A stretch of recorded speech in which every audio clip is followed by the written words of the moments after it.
வணக்கம். திருச்சி மேற்கு தொகுதியில் இருக்கக்கூடிய உறையூர் பகுதியில் தான் நம்ம இருக்கிறோம். இப்போ இந்த பிரச்சார களம் எப்படி இருக்கு, திருச்சி மேற்கு தொகுதியில் அவருக்கான வெற்றி வாய்ப்புகள் எப்படி இருக்குன்னு இங்கே இருக்கக்கூடிய அவருக்காக அவரை பார்க்க வந்திருக்கக்கூடிய பல பேரும் பேச இருக்கிறோம். அவங்களுடைய பல்ஸ் எப்படி இருக்கு, திருச்சி மேற்குல கே.என். நேரு அவர்கள் எவ்வளவு செல்வாக்கோட இருக்காரு, அவருடைய தேர்தல் களம் பரப்புரை எப்படி இருக்குங்கிறத இங்க இருக்கக்கூடிய மக்கள்கிட்ட பேசலாம் வாங்க.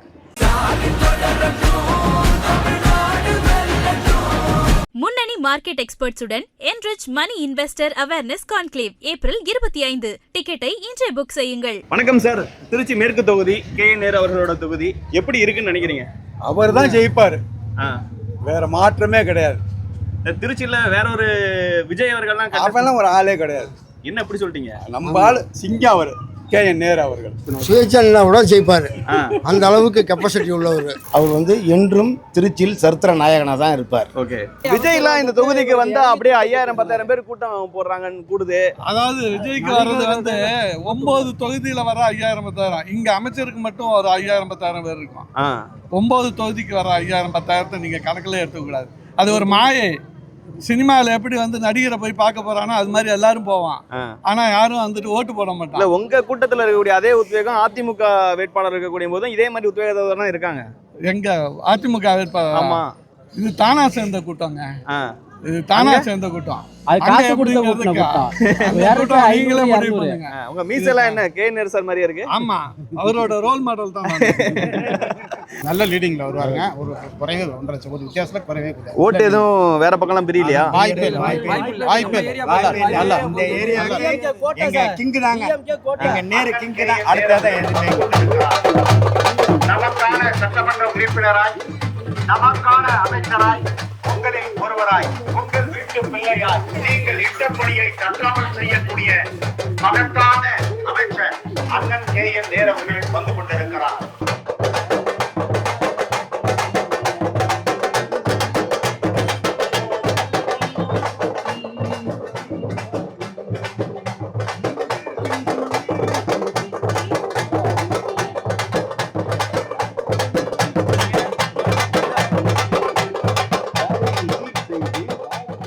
பிரச்சார களத்துல இருந்து சந்திக்கிறோம். எப்படி இருக்கு களம்? ரொம்ப ஜகஜோதியா இருக்கு, நல்லா இருக்கு, நல்ல எனர்ஜி இருக்கு. தலைவரோட 2.0 ஆட்சியை திருச்சியிலேருந்து ஆரம்பிக்கிறோங்கிறது டவுட்டே இல்லை. நல்ல ரெஸ்பான்ஸ், குட் ரெஸ்பான்ஸ். திருச்சி தொகுதியில் முக்கியமாக புதிதாக இந்த 2026 சட்டப்பேரவை தேர்தலில் எதிர்கொள்ளக்கூடிய தமிழக வெற்றி கழகத்தின் தலைவர் அவர்களே களமிறங்குறாரு. திருச்சி என்றைக்குமே நர்வ் சென்டர் ஆஃப் பாலிடிக்ஸ். அதனால நிறைய பேர் எஸ்டாப்ளிஷ் பண்ணணும்னு நினைக்கிறவங்க திருச்சியிலேருந்து வரலாம். அது அவங்களோட அசம்ஷன் தான் இருக்கலாம். ஆனால் நாங்கள் செய்கிற இந்த பிரச்சாரம் தெளிவாகவே நாங்கள் என்ன பண்ணியிருக்கோம் அந்த 5 இயர்ஸில் அதை சொல்லி தான் நாங்கள் கேட்குறோம், ஓட்டு கேட்குறோம். நிறைய பேர் கேட்கலாம், ஏன் அங்கே பற்றி பேசணும்னா அது ஒரு பர்செப்ஷன். இன்னும் நமக்கு என்னன்னு தெரியாத ஒரு விஷயத்துக்கு பதிலாக செஞ்சு முடித்து ஒரு தலைவரை சொல்கிறது எங்களுக்கு அது ஒரு கடமையாக தான் இருக்கே ஒழிய அது ஒரு எங்களுக்கு ஒரு இதாகவே தெரியல. அது இங்கே அமைச்சருக்கு எதிராக இங்கே நாமினேஷன் ஃபைல் பண்ண வந்த விஜய் அவர்கள் பல்வேறு குற்றச்சாட்டுகளையும் வச்சுட்டு போகிறார். அவருடைய மினிஸ்ட்ரியில் பணி நியமனங்களில் ஊழல், 1000 கோடிக்கு மேலே அவரோட டிபார்ட்மெண்ட் மேலேயே ஊழல் அப்படின்ட்டு, அதெல்லாம் இந்த தொகுதியில் எடுபடாதா? அஃபிடவிட் ஃபில் பண்ண தெரியாதவங்களாம் போய் சொல்லும்போது நம்ம என்னங்க பண்ண முடியும்? நம்ம அது 1000 பேர் 1000 சொல்லுவாங்க. அதுக்கு பற்றி கமெண்ட் சொல்லணும் இங்கே டைமே இல்லைங்க. போய் தலைவர் செல்லிருக்க விஷயத்தை ஃபேஸ் பண்ணி எலெக்ஷனை ஃபேஸ் பண்ணுறது தான் எங்களுக்கு டைம் சரியா இருக்கு. அது 1000 பேர் 1000 பேச தான் செய்வாங்க. அதுக்கோசரம் நம்ம போய் அவர் சொல்றாருன்னு பதில் சொல்லணும்னு அவசியம் கிடையாது. மக்களுக்கு தெரியும், இவர் சொல்றதோட மக்களுக்கு தெரியும். மக்கள் பதில் சொல்ல போறாங்க எலெக்ஷன்ல. திருச்சியில் இருக்கக்கூடிய 9 தொகுதிகளும் எப்படி இருக்கு? தமிழ்நாட்டில் எவ்வளோ 200ங்கிற விஷயங்கள் சொல்றீங்க. ஆனால் இன்னொரு பக்கம் அதிமுக பெரும்பான்மை கண்டிப்பாக அதிமுக கூட்டணிக்கு தான் கிடைக்குங்கிறதுல இருக்காங்க. விஜய் அவர்கள் பிரிக்க போற ஓட்டு எங்களுக்கு உதவிகரமா இருக்கும்னு அவங்களுடைய பிரச்சாரத்தை முன்வைக்கிறாங்க. நிறைய பேர் நிறைய வியூகம் பண்ணியிருக்காங்க. இந்த திருச்சி டிஸ்ட்ரிக்ட்டுக்கு லாஸ்ட் 5 இயர்ஸ்ல மட்டும் 26,000 crores கொடுத்துருக்காரு தலைவர் அவர்கள். இந்த திட்டத்தில் ரோட்ல இருந்து ஆரம்பிச்சு bus stand Asia's largest bus stand இங்கே வந்திருக்கு திருச்சியில். திருச்சிக்குன்னு உண்டான பஸ் ஸ்டாண்ட் கிடையாது. திருச்சி ஹப். என்ன நார்த் சவுத் ஈஸ்ட் வெஸ்ட்லேருந்து எங்கே போனாலும் திருச்சி வழியாக தான் போய் ஆகணும். அதனால அதை பிளான் பண்ணியிருக்காங்க. அந்த மாதிரி டைடல் பார்க் தமிழ்நாட்டில் one of the largest Tidel Park இங்கே கட்டிகிட்டு இருக்காங்க. நிறைய விஷயங்கள் ஜஸ்ட் ஒரு ஃபார்மிங்க்கு மட்டும் இல்லாமல் அக்ராஸ் இண்டஸ்ட்ரீஸும் பண்ணியிருக்காங்க. அதோட இம்பாக்ட் இந்த எலெக்ஷனில் தெரியதான் போது. அந்த இம்பாக்டே பாசிட்டிவாக இருக்குது. இப்போ எடப்பாடி பழனிசாமி அவர்கள் சற்று தரம் தாழ்ந்த விமர்சனங்கள்லாம் இப்போ வச்சிருக்கிறாரு. பால்டாயில் அப்படின்னு உதயநிதி ஸ்டாலின் அவர்களாக இருக்கட்டும், வீட்டுச் சிறையில் அப்படிங்கிற விஷயங்களை வீட்டுச் சிறையில் கலைஞரோட இறுதி காலத்தில் இருந்தாங்க, நாங்கள் ஆட்சிக்கு வந்தோன்னா அது குறித்த விசாரணை செய்யப்படுங்கிற விஷயங்கள்லாம் பேசுறது, இதெல்லாம் மக்கள்கிட்ட எப்படி போகும்? டெஸ்பரேட்டாக இருக்காங்கிற மாதிரி தான் எனக்கு தோணுதுங்க. ஏன்னா ஒரு விஷயம் இல்லாமல் வேற எந்த தலைவரை பற்றி வேற எந்த விஷயம் சொல்ல தெரியாதனால இதெல்லாம் கையில் எடுக்கிறாங்கன்னு தோணுது. இன்னொன்று, வேற விஷயம் கிடைக்காதனால டெஸ்பரேட்டாக போகிறாங்க.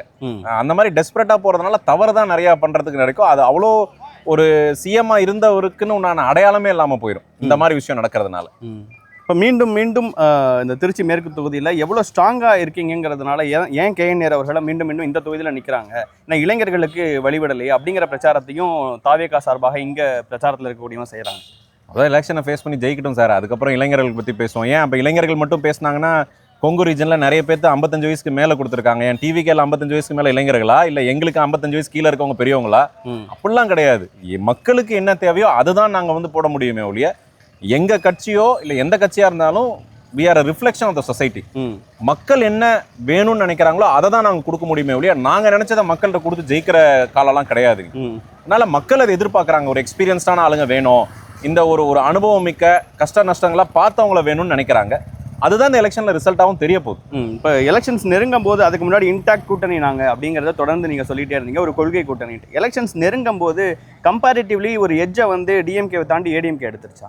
எனக்கு தெரிஞ்சு அது நடக்கலைங்க, இது வரைக்கும் நடக்கல.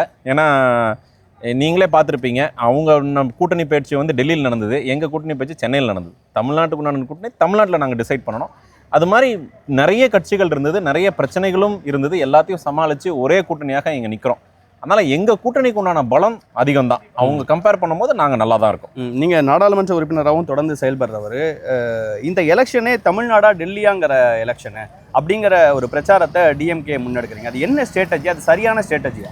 இல்லை, ஸ்ட்ராட்டஜியை தாண்டி உண்மை தானேங்க. இப்போ இவங்க மறுக்கவே இல்லையே. இப்போ நாங்கள் ஒரு சொல்கிறோம், ஒரு எடப்பாடி அண்ணன் ஏதாவது கமெண்ட் சொன்னாலும் நாங்கள் அதற்கு பதில் சொல்கிறோம். ஏன் ஒரு எடப்பாடி அண்ணன் பதில் சொல்ல முடியல? ஏன் டெல்லியில் போய் லிஸ்ட் கொடுக்குறாரு? அவர் தானே அந்த கூட்டணிக்கு தலைவர்னு சொல்றாரு. ஏன் பிஜேபியிலன்னு யாரும் சொல்லவே இல்லை? அவங்க இந்தியாங்கிறாரு, இவர் ஏடிஎம்கேங்கிறாரு. முதல்வர் வேட்பாளர் அவர் தானே அப்படின்னு இன்னும் சொல்லவே இல்லையா? பிஜேபி இது வரைக்கும் சொல்லலையா? பிரைம் மினிஸ்டர் 2 தடவை வந்துட்டு போயிட்டாங்க, அவர் தான் முதல்வர் வேட்பாளர்னு சொல்ல கிடையாது. அதிமுகவோட தலைமை வகிக்கிற கூட்டணின்னு சொல்ல கிடையாது. என்டிஏல அங்கம் வகிக்கிற அதிமுகவுடன் கூட்டணி அப்படிங்கிறாரு. அப்ப அவங்கள சிறுமப்படுத்துற மாதிரி தானே அவங்க எல்லாம் நடந்துக்கிறாங்க.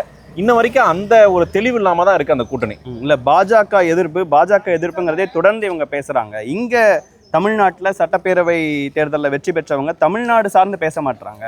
பாஜக இந்த என்ன ரோல் இருக்கு, 28 சீட்டு கொடுத்துட்டோம் அவ்வளவுதானே அப்படிங்கிற ஒரு விஷயத்தை அவங்க முன்னெடுக்கிறாங்க. அந்த கூட்டணியோட லாஜிக் அப்படி இருக்கலாங்க. நமக்கு திருப்பி நான் சொல்றேன், இந்த எலெக்ஷன்லயும் பிஜேபி எதிர்ப்பு தான் பிரதானமா இருக்கணுமான்னு கேட்குறேன். ஆமா, நீங்க உங்களுக்கு அவ்வளவு தவறு செஞ்சிருக்காங்கல்ல அவங்க. இப்ப நீங்க பிஜேபி கூட்டணியோட நீங்க போறீங்க, இப்ப நாங்க காங்கிரஸ் கூட்டணியோட போறோம். காங்கிரஸ் கூட்டணி இவங்க தவறு சொல்லலாம்ல? தவறு சொல்ல கிடையாது, அவங்க எல்லாத்தையும் பேலன்ஸ் பண்ணிட்டு தானே போறாங்க. பிஜேபி கூட்டணி என்னைக்கு தமிழ்நாட்டுக்கு நல்லது பண்ணிருக்கு சொல்லுங்க? இது வரைக்கும் ஒண்ணுமே நல்லது பண்ணது கிடையாது. மார்க்கெட்டிங் பண்றாங்களே ஒழிய நல்லது பண்றதுக்கு இடமே கிடையாதுங்க. இவ்வளவு கேள்வி கேட்கிறமே, ஏன் இன்னும் SSA திட்டத்துல அப்படி என்னங்க நம்ம தப்பு பண்ணிட்டோம்? ஏன் ஃபண்டு 2500 கோடியில கஷ்டப்பட்டு போறாங்களா? 52 லட்சம் கோடி பட்ஜெட், சென்ட்ரல் கவர்மெண்ட் பட்ஜெட். அது வந்து கிட்டத்தட்ட 4 மணி நேரம் இன்ட்ரெஸ்ட். அது 4 மணி நேரம் இன்ட்ரெஸ்ட் இவங்களால கொடுக்க முடியலையா? அப்படி என்ன நம்ம என்ன கேவலமா போயிட்டோமா? எல்லா விஷயத்திலையும் பாஜக வந்து தமிழகத்தை வந்து ஒரு மோசமாக தான் நடந்திருக்கே ஒழிய நல்லதுக்கெல்லாம் அவங்க நடக்கவே இல்லை இது வரைக்கும். இல்லை, இந்த எலெக்ஷனை வந்து பாஜக எதிர்ப்புன்னு பார்க்காதீங்க, தமிழ்நாட்டில் யார் ஆட்சி அமைக்கணுங்கிற ஒரு எலெக்ஷன் அப்படிங்கிறதா இருக்கட்டும். சட்டம் ஒழுங்கு இங்கே சரியா இல்லை, ஊழல் நிறையா இருக்குது, லஞ்சம் நிறையா இருக்குது. இன்னும் குறிப்பாக விஜய் அவர்கள்லாம் ஸ்டாலின் சார் டாக்ஸ்னு ஒன்று வந்துருச்சு, அந்த அளவுக்கு இங்கே வந்து ஊழல் மலிஞ்சு போயிருக்கு அப்படிங்கிற ஒரு பிரச்சாரத்தை முன்வைக்கிறாங்களே. 2 விஷயங்க. NCRB database, national crime records bureau database எடுத்து பாருங்க. ஆல் இண்டியா லெவலில் பிஜேபி ரூல் ஸ்டேட்ஸ்க்கும் ஆப்போசிஷன் ரூல் ஸ்டேட்ஸ்க்கும் பாருங்க. ஆப்போசிஷன் ரூல் ஸ்டேட்ஸ்ல எங்கேயோ பெட்டராக இருக்காங்க, ரெக்கார்டிங்கில் பெட்டராக இருக்காங்க, அனாலிசிஸில் பெட்டராக இருக்காங்க, கிரைம் ப்ராசிக்யூஷனில் பெட்டராக இருக்காங்க, லா என்ஃபோர்ஸ்மெண்ட் அதோட வேலையை செஞ்சுக்கிட்டு தான் இருக்கு. இவங்க அதெல்லாம் விட்டுட்டு வெறும் மேம்போக்காக வந்து நாங்கள் நடக்கலன்னு சொல்கிறாங்களே ஒழிய இவங்களால ஒன்றும் கிடையாது. சென்னையில் இப்போ நான் நைட் 2 மணிக்கு கூட எங்கே வேணாலும் போகலாம். இவங்களால டெல்லியில் போக சொல்லுங்க, இல்லை உத்தரப்பிரதேசில் போக சொல்லுங்க, அவங்க ஆள்ற மாநிலங்களில் போக சொல்லுங்களேன். எனக்கு தெரிஞ்ச இன்னைக்கு நிலைமை அப்படி கிடையாது. தமிழ்நாடு வந்து இன்னையோட சொர்க்க பூமியாக தான் இருக்குது. சரி, அவங்க சொல்கிறது உண்மைனே வச்சுப்போம். ஏன் வந்து நம்ம நெட்டு மைக்ரேஷன் ஜாஸ்தி இருக்குது நமக்கு? ஏன் நார்த்லேருந்து இங்கே வராங்க? சேஃப் இல்லாத ஊருக்கு யாராவது வருவாங்களா? 1000 ரூபா அதிகம் கொடுத்தாலும் வருவாங்களா? அதனால் இது வந்து ஒரு தேர்தலுக்கோசரம் அவங்க வந்து இந்த பேச்செல்லாம் பேசுகிறாங்களே ஒழிய அதில் உண்மைத்தன்மையோ இல்லை நம்பகத்தன்மையோ இல்லைங்கிறது தான். வழக்கமாக திமுகக்கு எதிராக வைக்கக்கூடிய பிரதான குற்றச்சாட்டை ஊழல்னு சொல்லுவாங்க. இந்த எலெக்ஷன்லையும் அதை எதுவும் குறிப்பாக அந்த விஜய் அவர்கள்லாம் ஸ்டாலின் சார் டாக்ஸ் சார் அவங்க 1000 பேர் சொல்லாங்க சார் எலெக்ஷனுக்கு. எங்களுக்கு பொறுத்த வரைக்கும் தமிழக மக்களுக்கு எல்லா குடும்பங்களுக்கும் போய் நல்லது நடந்திருக்கு. அதை பொறுக்க முடியாமல், அதை பற்றி பேச முடியாமல் இவங்க ஜென்ரலாக சொல்கிற விஷயமா இருக்கும். இன்னொன்று இன்எக்ஸ்பீரியன்ஸ், அவங்க அவ்வளோதான் தெரியும். அவரு வரி கட்டியிருக்கணும்ல ஒழுங்கா, அவரே வரி கட்டாதவர் போய் நான் எங்களை பற்றி தப்பாக பேசுறதுல அது அர்த்தமே கிடையாது. இல்லை, மகளிர் உரிமை தொகையை 2000 உயர்த்துறது, 8000 ரூபாய் கூப்பன், இதெல்லாம் என்ன ஸ்ட்ராட்டஜி? இந்த காசு கொடுத்து இந்த எலெக்ஷனை சந்திக்கிறாங்கங்கிற சீமான் அவர்களின் பிரச்சாரம், 5000 ரூபாய் பணம் போட்டதையும் விமர்சிக்க.